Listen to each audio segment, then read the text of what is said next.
ಆತ್ಮೀಯ ಬಂಧುಗಳೇ, ಮಹಾಭಾರತ ಉದ್ಯೋಗ ಪರ್ವ.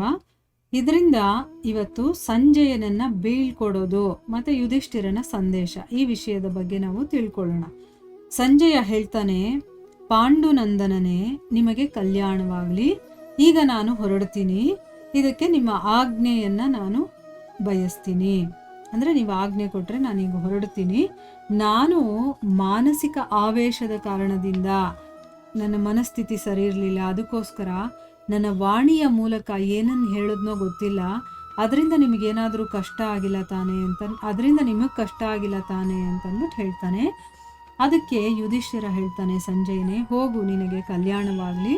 ನೀನು ಯಾವತ್ತೂ ಕೂಡ ನನಗೆ ಕಷ್ಟ ಕೊಡೋ ಬಗ್ಗೆ ಯೋಚಿಸೋದಿಲ್ಲ. ನೀನು ಹೇಗೆ ಏನು ಅಂತ ನನಗೆ ಗೊತ್ತಿದೆ. ಸಮಸ್ತ ಕೌರವರು ಮತ್ತು ಪಾಂಡವರಾದ ನಾವು ಕೂಡ ತಿಳ್ಕೊಂಡಿದ್ದೀವಿ ಏನು ಅಂತಂದರೆ, ನಿನ್ನ ಹೃದಯ ಶುದ್ಧವಾಗಿದೆ. ಮತ್ತು ನೀನು ಯಾರ ಪಕ್ಷಪಾತಿ ಆಗದೆ, ಅಂದರೆ ಕೌರವರ ಕಡೆ ಅಥವಾ ಪಾಂಡವರ ಕಡೆ ಅಂತ ಇವ್ರ ಕಡೆನೇ ಅಂತ ಏನಿಲ್ಲ. ನೀನು ಮಧ್ಯಸ್ಥನಾಗಿದೆಯಾ, ಯಾರ ಕಡೆನೂ ನೀನು ಪಕ್ಷಪಾತ ಮಾಡೋದಿಲ್ಲ. ನೀನು ವಿಶ್ವಾಸನೀಯನಾಗಿದೆಯಾ.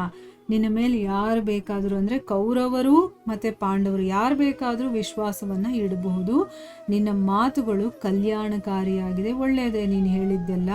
ನೀನು ಶೀಲವಂತ ಮತ್ತು ಸಂತೋಷಿಯಾಗಿದೆಯಾ, ಅಂದರೆ ಯಾವಾಗಲೂ ನೀನು ಸಂತೋಷವಾಗಿರಬೇಕು ಅಂತ ಯೋಚನೆ ಮಾಡ್ತೀಯ. ಅದಕ್ಕೋಸ್ಕರ ನೀನು ಪ್ರಿಯನೆನಿಸ್ತೀಯ, ನೀನು ಎಲ್ಲರಿಗೂ ಇಷ್ಟ ಆಗ್ತೀಯಾ.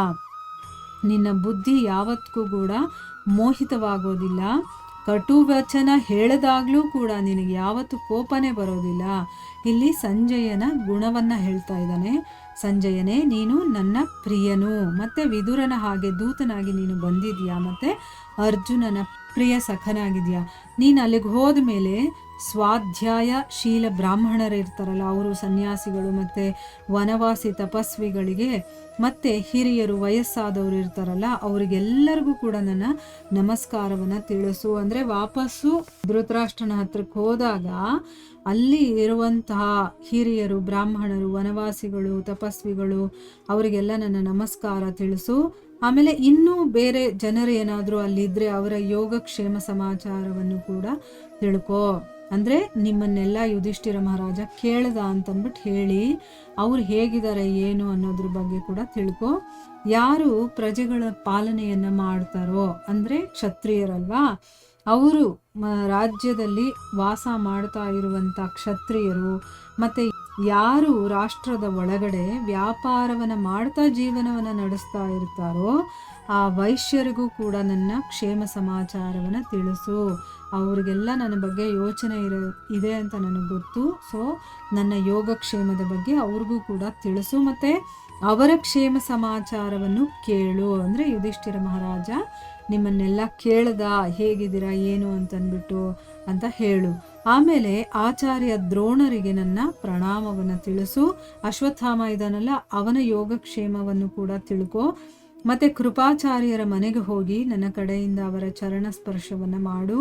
ಯಾರಲ್ಲಿ ಶೂರತೆ ಮೃಗತ್ವದ ಅಭಾವವಿರುತ್ತೋ, ಅಂದರೆ ಅವರು ಪ್ರಾಣಿಗಳ ಥರ ನಡ್ಕೊಳ್ಳೋದಿಲ್ಲ ಅಂಥವರು, ತಪಸ್ಸು, ಬುದ್ಧಿ, ಶೀಲ, ಶಾಸ್ತ್ರಜ್ಞಾನ, ಸತ್ವ ಮತ್ತು ಧೈರ್ಯ, ಈ ಎಲ್ಲ ಸದ್ಗುಣಗಳಿವೆಯೋ ಆ ಭೀಷ್ಮರ ಚರಣಗಳಿಗೆ ನನ್ನ ಹೆಸರನ್ನು ಹೇಳಿ ಪ್ರಣಾಮ ಮಾಡು.